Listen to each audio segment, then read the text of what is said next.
Welcome everyone to the Gorlitz High Performance Garage channel.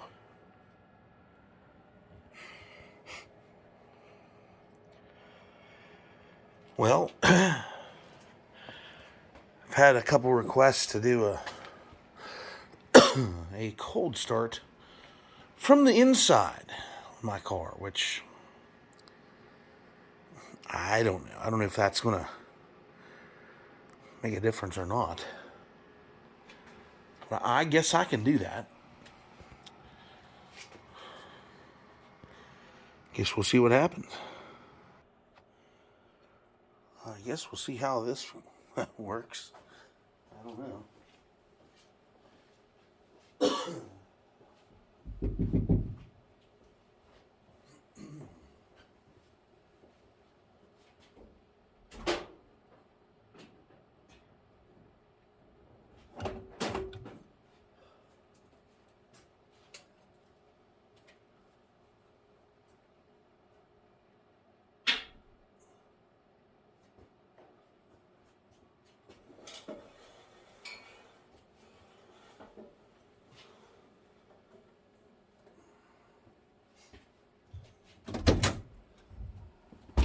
Ooh, that's awesome.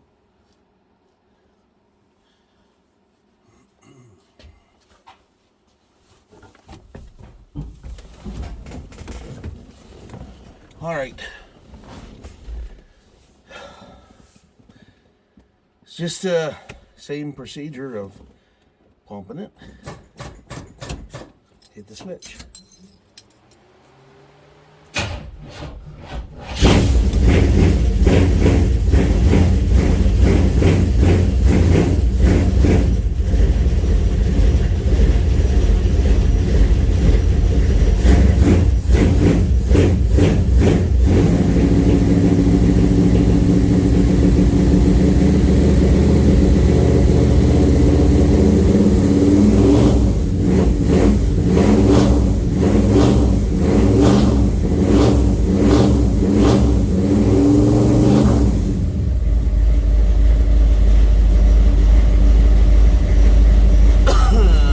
Charge about 12 and a half volts.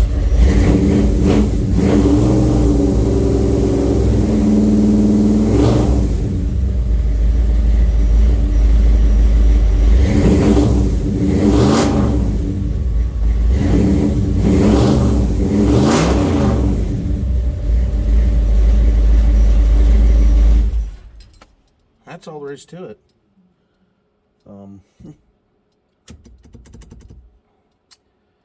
Not much.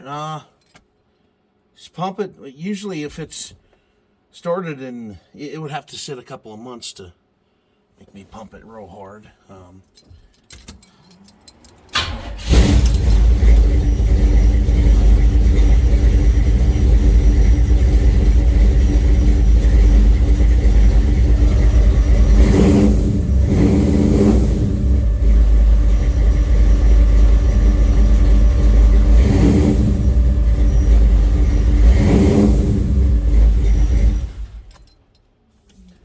There you go. That's pretty well got it right there. So, yeah. Oh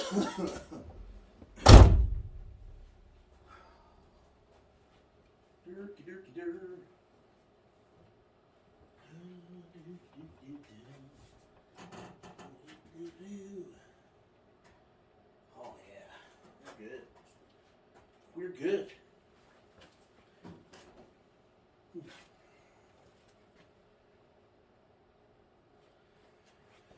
Yeah, so man, shit. Yeah, that's the procedure. I mean, it doesn't get any more clear than that. So there you have it. There it is. You want to see it from the inside? That's about the best I can do for now. I mean, it actually warmed up here, but it's not going to stay warm for long. It's supposed to get back down in the single digits again. And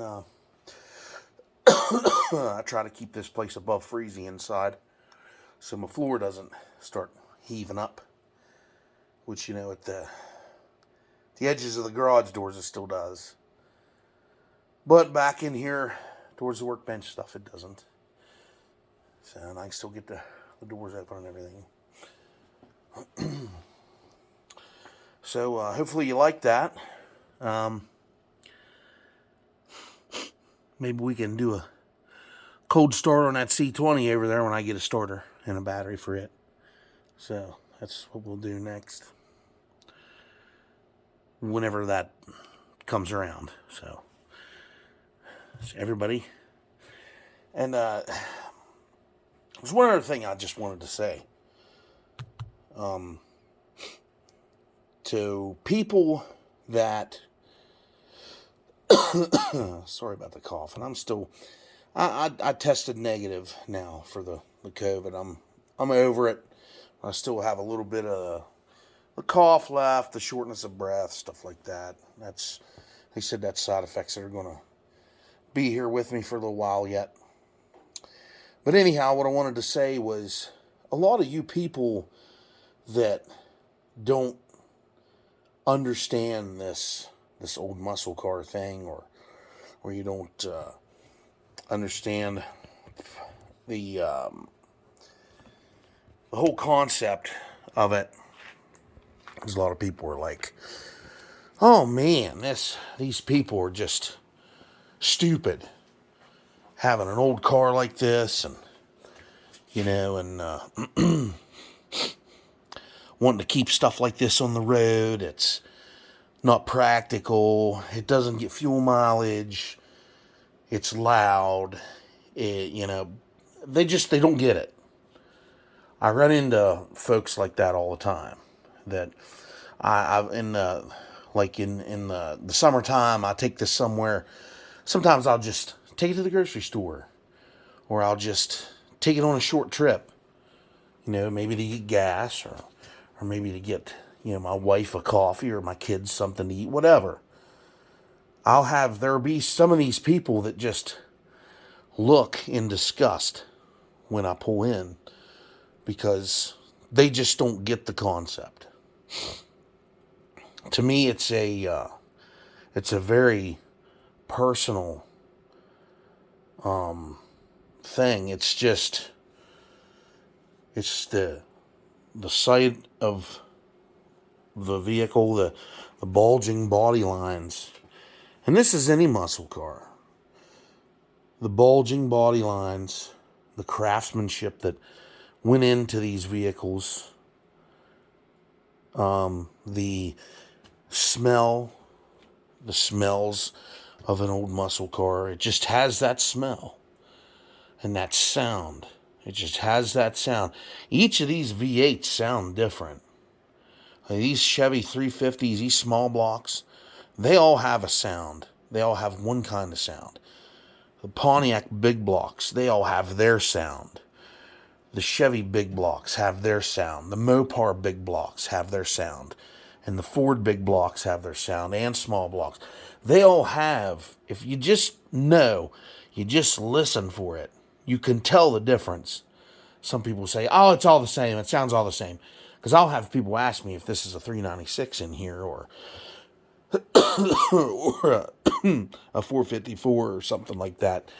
And it's like, no, it's a small block. And they're like, really? Oh, I didn't know my small block doesn't sound like that. Well, I have some work done to this. I have a bigger camshaft. I have big valve heads.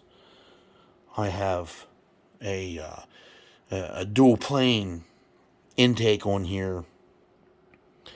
I have a high performance ignition system and headers. Those are factors of how it sounds, how it runs. And the smell, the smell is just unmistakable. I'll be in one of my fuel injected cars going down the road, and I'll pass a muscle car, and you just smell it. And you smell it for a good ways. You can smell it. This gas fucking licks balls today.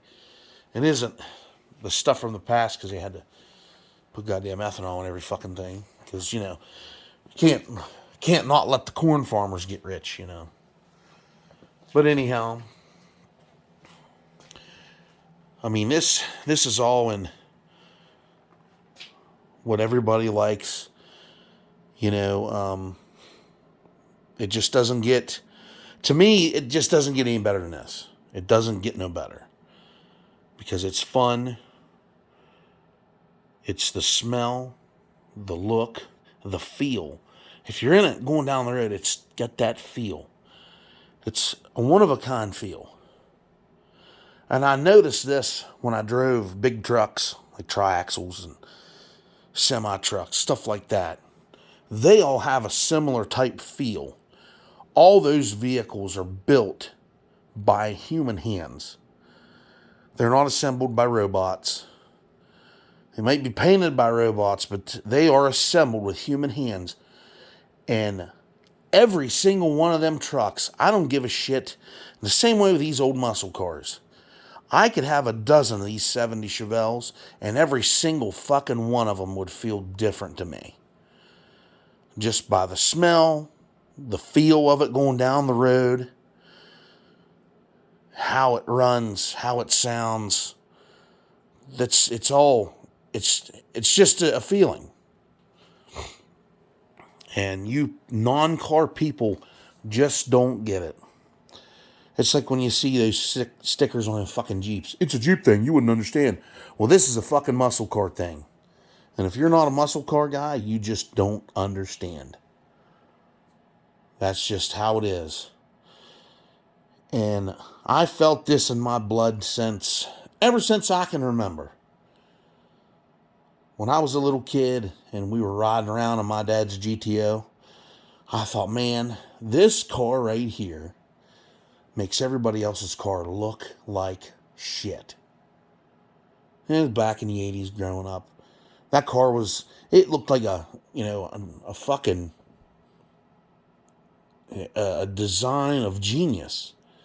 It was just like there was nothing else like it on the road. You stood out everywhere you went. It was just awesome. It was loud. He spun the tires all the time. It was just a badass motherfucking car. And it still is. It's still a good looking car. It's still badass.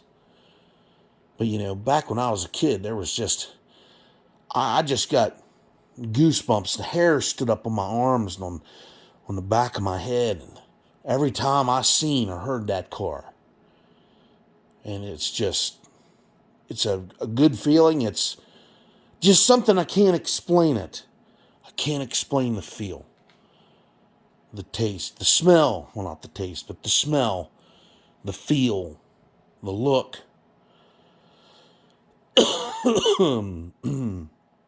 But anyhow, that's all I got for y'all. Hope you enjoyed from the inside, from the cockpit cold start. And unfortunately, Punxsutawney Phil has seen his shadow, so those jackasses say. I don't know how the fuck he's seen his shadow that early in the morning, but anyway, said he's seen his shadow, so 6 more weeks of winter, unfortunately. Sometimes they're right, sometimes they're wrong. I guess we'll see what happens. The other times they said this, the last 2 weeks of February, I'd say year before last, and the year before that, we're like in the 60s around here, which is kind of unusual, but it's not the first time it's happened. It's happened in the past before. So you climate change fuckers, you take that climate change shit and run it up your ass. That's just a clever marketing ploy to get you to buy stupid shit. But anyway, that's a topic for another day. Good night, everybody. Be safe. And hopefully y'all like this video and like, comment, subscribe. Click on the little bell if you want to. If you don't, hey, that's your problem.